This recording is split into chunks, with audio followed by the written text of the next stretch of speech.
Hello NFL fans and welcome back to the Wall of NFL. In this video today I'm going to be talking about all of Week 2's NFL action and what I thought of each game.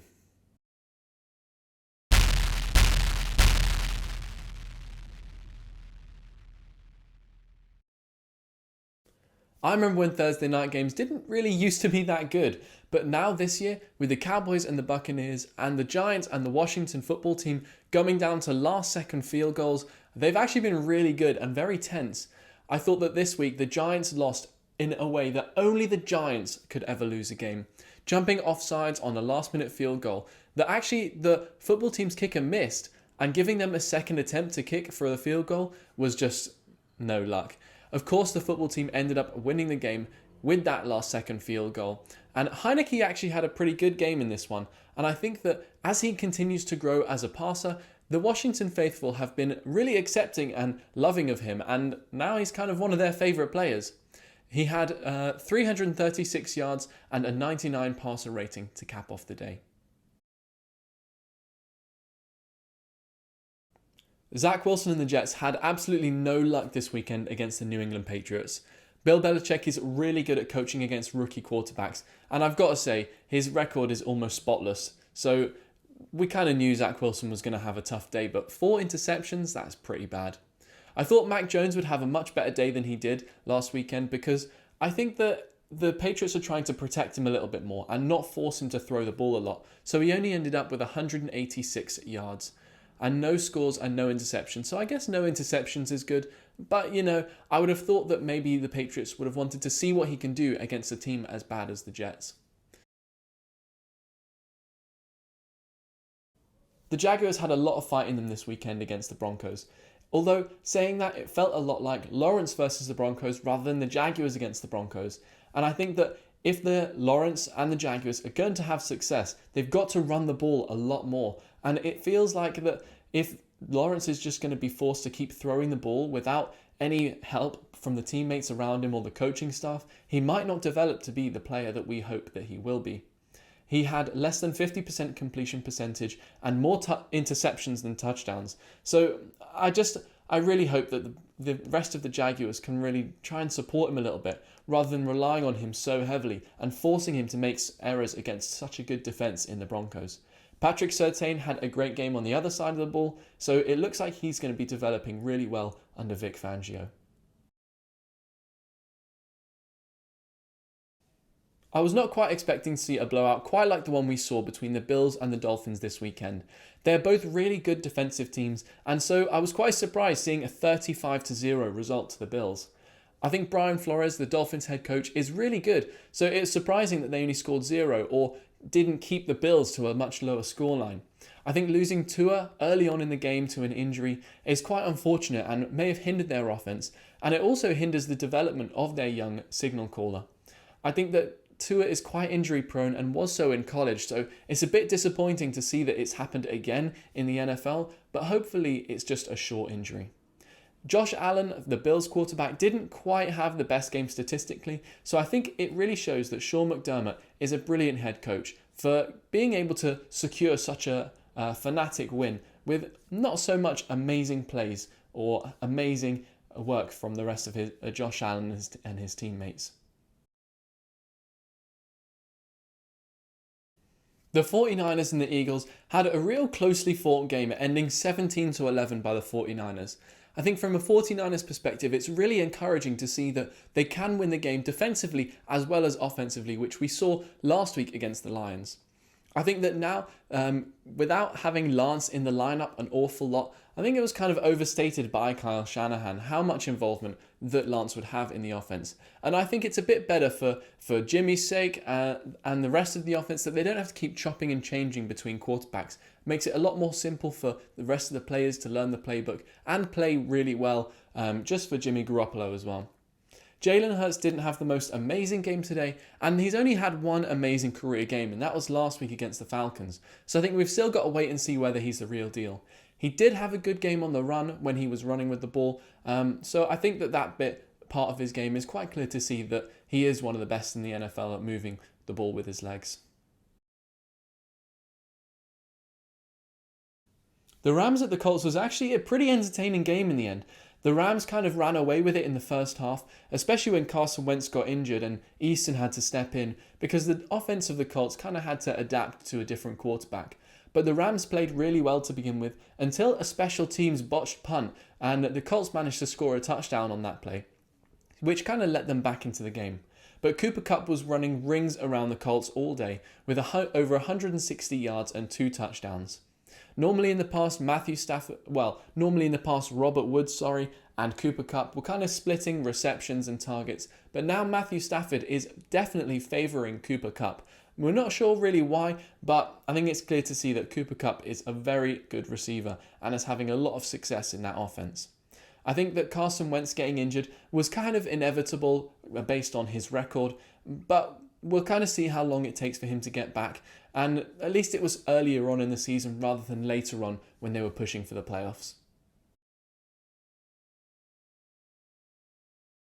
The Raiders have had a really great start to the season, beating one of the AFC contenders in the Ravens and another top team in the Steelers, who have an amazing defense, despite TJ Watt going down injured. I think that the Raiders have a lot of reliance on Derek Carr and Darren Waller as well. But even when Darren Waller isn't quite firing on all cylinders, Derek Carr is still able to throw it to his other receivers like Henry Ruggs. And at the moment, I think Derek Carr is looking like he could be a top MVP candidate because he's throwing so well. He's had, I think, over 800 yards already on the year and has looked really brilliant and a player that the Raiders can really rely on. The Raiders seem to start the year quite well, both last year, the year before, and this year. But maybe going on into later on into the season, they'll falter because that's kind of what they've been doing. So we'll kind of have to wait until after Thanksgiving to see whether they can really compete with the other AFC powerhouse teams. But it looks like so far they're doing pretty well. The Bengals at the Bears was a very strange game if you ask me. I think the difference maker really was the Bears' defense getting 3 interceptions off of Joe Burrow and returning one of them for a 58-yard touchdown, which meant that the Bears didn't have to be so amazing on offense, which is good because Andy Dalton ended the game injured and Justin Fields had to come in at last minute. Justin Fields wasn't a lot better than Andy Dalton, in fact maybe a bit worse because instead of throwing a touchdown like Andy Dalton, he threw an interception. But I think they really needed the Bears defense to step up in this one because, their offense really wasn't looking that good. Even David Montgomery, the running back, who had a really good game against the Rams, wasn't really doing so well in this one.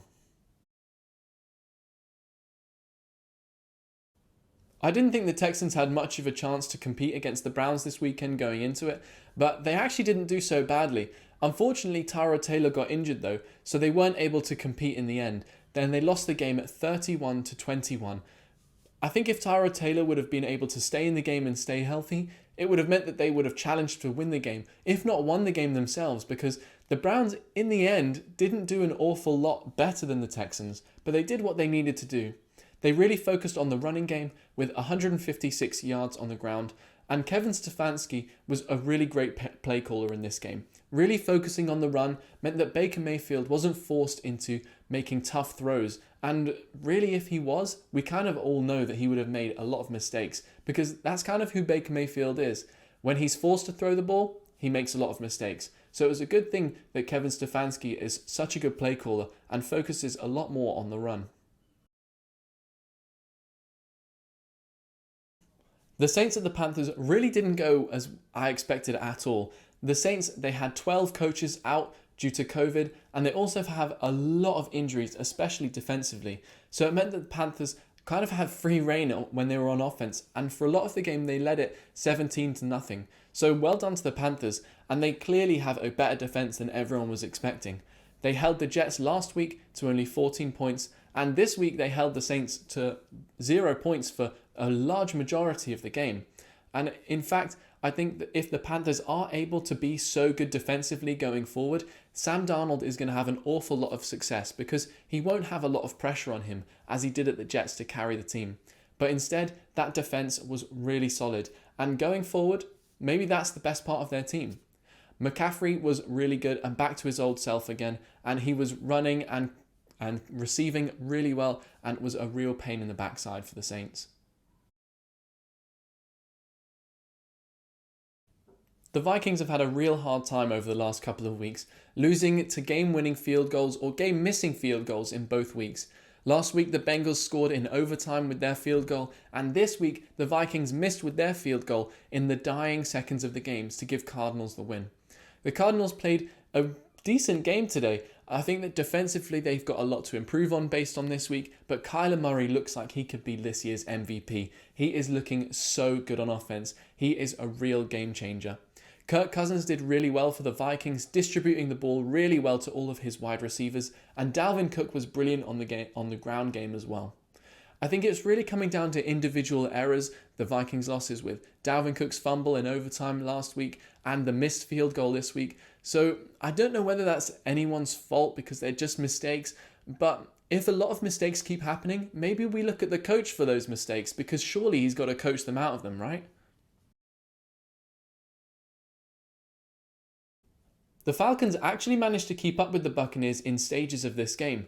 I think the first half really was dominant by the Buccaneers offense, while the second half was very dominant by the Buccaneers defense. And in between that, there were some shades of the Falcons coming back into the game. I especially enjoyed when they were getting Kyle Pitts the ball, and it really helped them to move the offense a bit more downfield, and he was their top receiver this weekend. But Tom Brady's 5 touchdowns and the Buccaneers' 2 late fourth quarter touchdowns on takeaways from Matt Ryan meant that the Buccaneers really dominated the game in the end, and their quality on both on offense and defense shows why they are one of the top teams in the league. Tom Brady now has 9 touchdowns on the year, which is so impressive for someone who's 44 years old. That guy is timeless, and he is going to be playing for a lot longer, I think. The Titans versus the Seahawks was a real nail-biter in the end, ending with a field goal by the Titans in overtime. It started off, though, a real dominant game for the Seahawks, though, and with Russell Wilson launching the ball with his fantastic deep pass twice to Tyler Lockett, who ended up with the game with over 150 yards yesterday and 2 touchdowns. And it was really impressive to see Tyler Lockett, considering that we all thought DK Metcalf was going to be their number 1 receiver this year. Tyler Lockett has been fantastic so far this season. But again, it was all about Derrick Henry in this one. He had over 180 yards. He had all of the Titans' touchdowns on the day, which was 3. And of course, he had 55 receiving yards as well, pretty much carrying the whole team on his back. In the second half, he was absolutely unstoppable. And of course, Derrick Henry, what a beast. The late window games yesterday were really fantastic, and the Chargers at the Cowboys was no different. The Cowboys ended up winning the game with a 56-yard field goal from Greg Zuerlein as time expired, but I think this win really goes down to the running game of the Cowboys. The Chargers have 2 safeties quite high up in the field when they play defense, and it means that there's a lot of space on the field for the running game underneath. And Ezekiel Elliott and Pollard had really good games, and I think the running game altogether had around 200 yards. So keeping those yards churning meant that the reliance really was taken away from Dak Prescott. But having Dak Prescott on the field and not having to rely on him means that when we do see Dak Prescott throw the ball, it's really good, and having the play action as an option was a fantastic for the Cowboys yesterday. The referees kind of shafted the Chargers a little bit yesterday when they called Justin Herbert incomplete pass as a sack and taking them back 25 yards. So the refs kind of did one over on the Chargers, and it was quite disappointing to see because the Chargers actually could have won this one, I think, had the refs not called that play a sack. The Ravens at the Chiefs last night was a really good game in the end, and it was quite close to finish. Despite Lamar Jackson starting off not very well, throwing 2 interceptions in the first quarter, the Ravens' running game was actually pretty decent.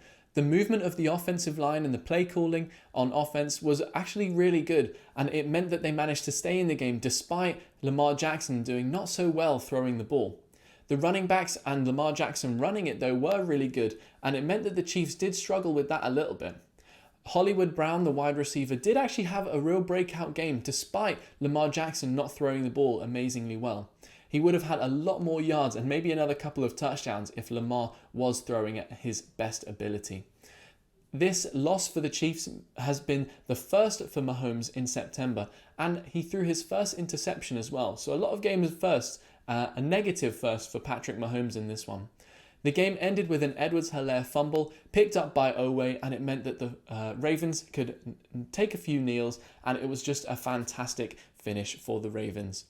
I think this shows that the Ravens are a real AFC contender, and the Chiefs may be a bit more beatable than we all think. Thank you guys so much for watching this video. Please leave in the comments down below what you thought about all of this week's NFL action. Please also follow wallofnfl.com because there's a lot of exclusive articles that goes up each week. And also follow Instagram, Twitter, Facebook and TikTok, Wall of NFL, so that you can catch everything that we do. So thank you guys so much for watching, and hopefully I'll see you for my week 3 preview later on this week.